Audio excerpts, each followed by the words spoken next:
Hello, everybody. Good evening. In real life, in the auditorium, on Facebook Live. And thank you, Philippe Perrin. Thank you, Gender Center, Claire Somerville, Lisa Prugel.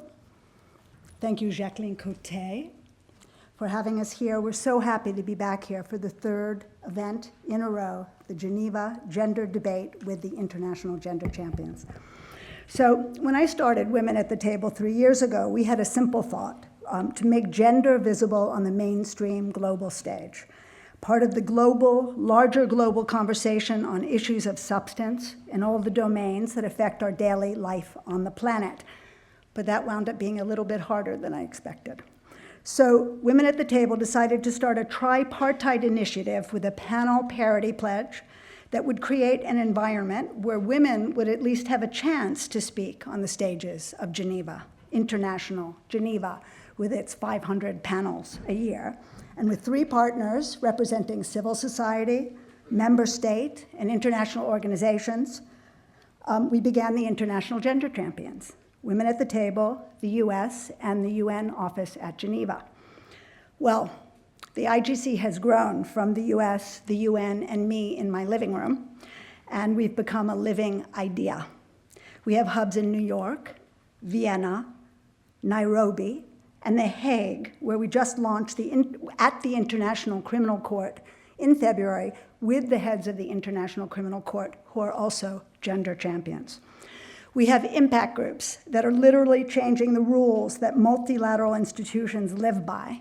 And this has been accomplished together and grown with because of 2 of our very, very first champions, 2 of the debaters that you'll meet in a moment, Arantxa Gonzalez and Inger Anderson, who have been with us working hard, being incredibly consequent as champions from the very, very first moments of the initiative.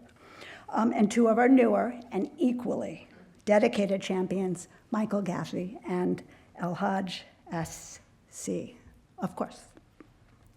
But the more work we do, the more we see how much work there is to be done, which is why the International Gender Champions are focused on gender-responsive assemblies, how international assemblies are conducted, what words are used, how history is made, and creating a software with EPFL and Credit Suisse that's open source and meant to help us measure not only how many women present at a conference, but who gets to speak, in which role, on what subjects, for how long. Through all this hard work, we've changed and are changing the conversation in Geneva. And that's one of the reasons why we came up with the idea of a debate on gender and language and the motion. This House believes that gender-neutral language is not a necessity for gender equality. Now, like all good debates, this is one about nuance. We're not debating gender equality here tonight. We all on the panel, and hopefully in this auditorium and watching us online, believe deeply in gender equality. However, we are all constantly reminded about the importance of language in these turbulent political times. So we are here to debate the relevance and the strategies about how language might or might not bring us further to gender equality. We're all going to vote now on what our opinions are right at this moment before the debate begins. And we're going to do it on Slido. For those of you who haven't already gotten online, it's, oh, okay, but we need to go back just one, oh, go back. Okay. Because people have already started voting. It's okay. You're going to get your votes. It's not cooked. Believe me, it happens live. You have to go into the event, right? IHEID event. That's the password. Polk. Somebody write it down for your friends because we're going to change the screen in a minute. Polk, WQXC. And then once you're in there, are most people in there? No, okay. Nod heads, those, I need affirmation before we move forward. Do we think we're ready? Tell me when you think we're ready to, is it on the next slide? That's the, and then we go to Slido once you're in. And there's the hashtag. So once you're in Slido, otherwise if you don't do it, your vote will be lost. Get that phone out. Okay, so how are we feeling? Are we almost there? We don't want to do anything to suppress the vote. We don't want to be the people that don't believe every vote counts. Are you in? If you're in on the thing, you're fine. Okay, good. Hi, how are you? Okay, now we're going to switch to the actual voting. And using that hashtag on Slido, U157, you can vote against the House motion, for the House motion, or be unsure. When you're for the motion, you're voting for this House believes gender neutral language is not a necessity, okay? It's like many voting things, it's a double negative and meant to be very confusing. All right. Yeah, okay. So, can we leave that open a little bit so people can still vote? Is that possible? We're going to leave the voting open. We'll show you the voting totals. I'll introduce the debaters who will come up, and then we will close the voting once the first person makes their opening arguments. But before we get to that, we're going to get our debaters on stage, and I will call them up one by one. So, to begin our debate, I'm calling them up in the order that they will be speaking. To begin the debate for the motion, we have a silver-haired former head of Irish Aid, the Honourable Ambassador, His Excellency, Mr. Michael Gaffey of Ireland. Please, sir, come up to the stage.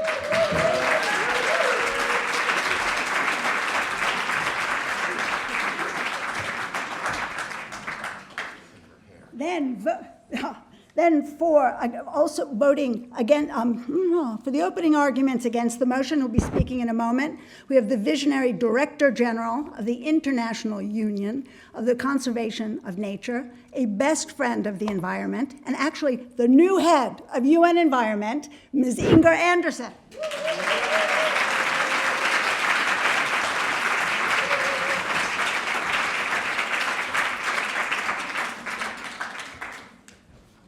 Then we will hear in the debate for the motion, to the podium, the fiercest,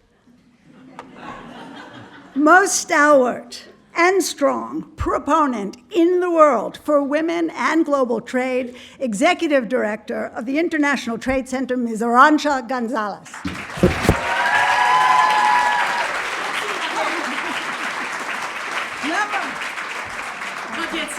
Not at all. Okay. And in the for the final opening arguments, our ringer this evening, holding a master's in Germanistic, but normally saving the world from disaster and catastrophe, I call the Secretary General of the International Federation of the Red Cross and Red Crescent Societies to the stage, Mr. El Haj Assi.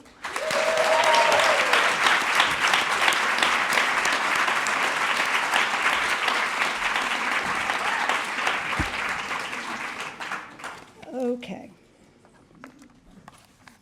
So can we switch the slide back to the PowerPoint? Fabulous. Okay, you have the motion, you have the debaters, and now I will call to the stage Ambassador Michael Gaffey.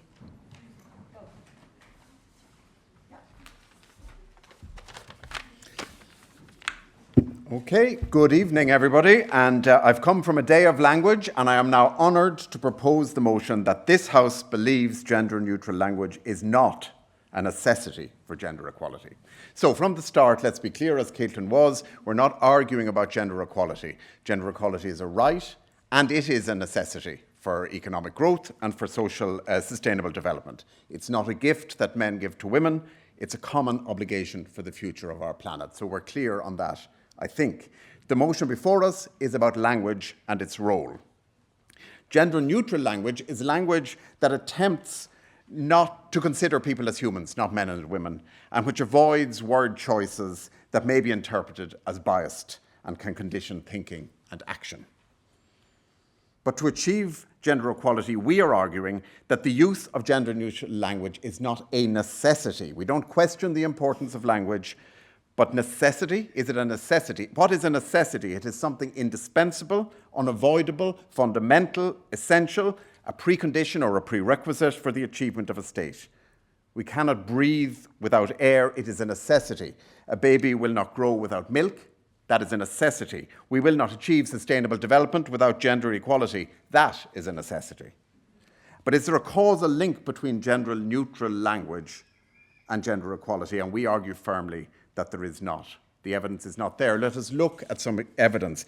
Look at the World Economic Forum's Global Gender Gap Index for 2018. The top 10 countries with the lowest gap, the top 2 are Iceland and Norway. The 9th and 10th are Ireland and Namibia. There is no correlation between countries using languages considered more gendered or less gendered here. Indeed, Ireland at number 9 uses the same language in broadly the same way as the country at number 51, which is the United States of America. Look at the recent Women, Business and Law report by the World Bank. It documents improvements over the past decade on legal discrimination against women's empowerment. Just 6 countries have a full score of 100. Belgium, Denmark, France, Latvia, Luxembourg and Sweden. And there is again absolutely no correlation with gender-neutral language. What counts is action and political will, no matter how expressed. The enactment of anti-discrimination laws and the political will to enforce and implement them. Action on reform, action on sexual harassment, on childcare and flexible working hours, on maternity and paternity leave, and on the continuing gender pay gap. And action on political representation.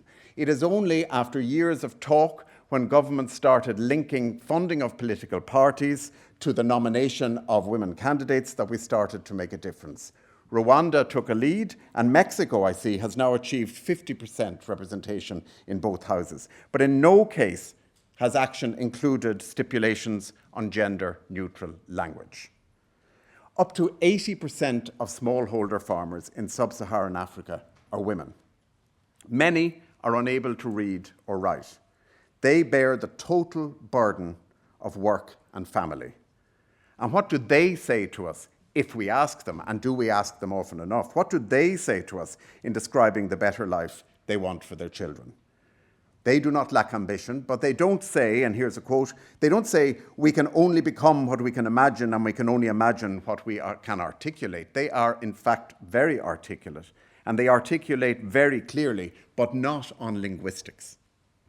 They say they want property rights, they want inheritance rights, they want access to credit, and they want education for their children. They know that is what will bring transformational change. So our challenge in this city of language and influence is to focus rigorously on changing societal structures in ways that seem increasingly obvious to the younger generations coming up behind some of us, to many of you in the audience. That is how change has happened in my country, in Ireland. We talked about it for ages, but we only started taking action when young people galvanized themselves, organized to vote, demanded referendums, and went to vote in them. Now, Caitlin, you're tapping a glass. Is that 3 minutes or 4 minutes? It's actually 4 minutes. Okay, well then, let's waste no more time on precisely how we express ourselves and on whom we might offend. And then I guarantee we can make change happen, and I can guarantee that language will change as it always does to reflect society. Gender-neutral language is not a necessity for gender equality. It may influence it, but it's not a necessity. And gender equality is a necessity. Thank you very much.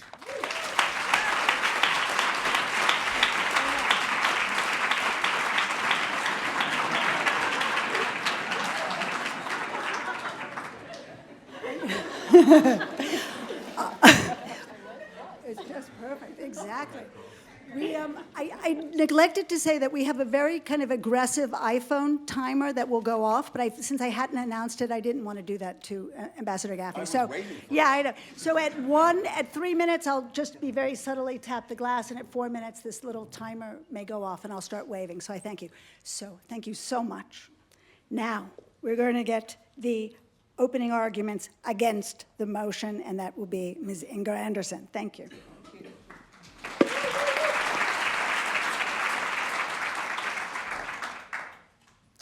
How many of you have an interest in football, soccer?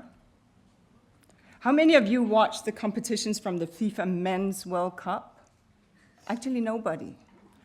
Because why do we say FIFA World Cup for men, and then we call the women's competition the FIFA Women's World Cup? We live in a world where men still are the default, and where that very language that we speak reflects this.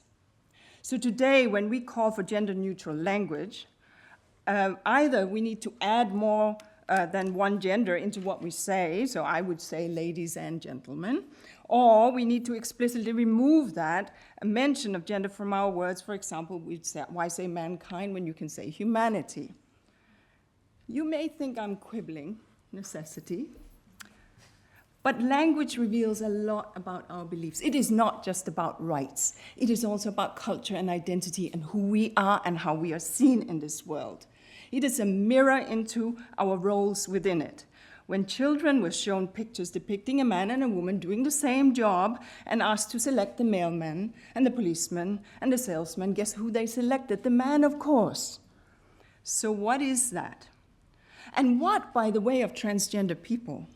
When they use gender-neutral language, be it they or ze or ze, that is them telling us that they lie outside these binary definitions of gender in our language because that language excludes them. When we use gender-neutral language, we tell them that we respect their identities and that they matter to us. Yes. So how can we claim... So how can we claim to achieve gender equality if our language excludes a group in our society? Clearly, we cannot. So let me be clear. Gender-neutral language is not the silver bullet that will bring about equality, of course not. But it is one of many necessary strategies that we need. Gender inequality is this vast machine composed of unequal voting rights and unequal access to education and patronizing misogyny, et cetera, in our lives. And we need to break all of these chains.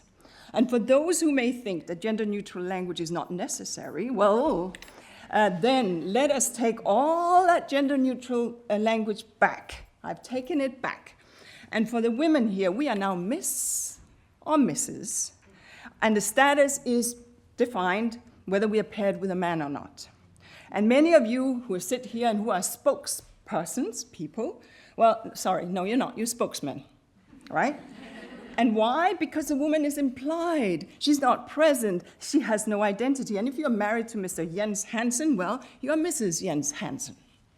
So now, not to consider people as humans, you said, well, we need to be seen as who we are and our identity needs to be recognized. I do not want to be implied.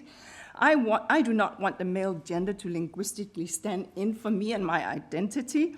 And the wonderful thing is, it doesn't have to be this way because language is this living, breathing thing. It evolves over time, and we are active agents in making that happen and to shift that tide. This here is especially why gender-neutral language is so important and so necessary, because changing the language is something all of us can do right now. We don't need to change the laws. We will fight for that. But we also can right now recognize the women in our lives. And by the way, not wait for academies that are dominated by men to give us permission to feminize our titles some 100 years later, since women became lawyers or ministers, etc. So this is why we need to include everyone in our words. This is why we need gender-neutral language. This is why this motion must fail.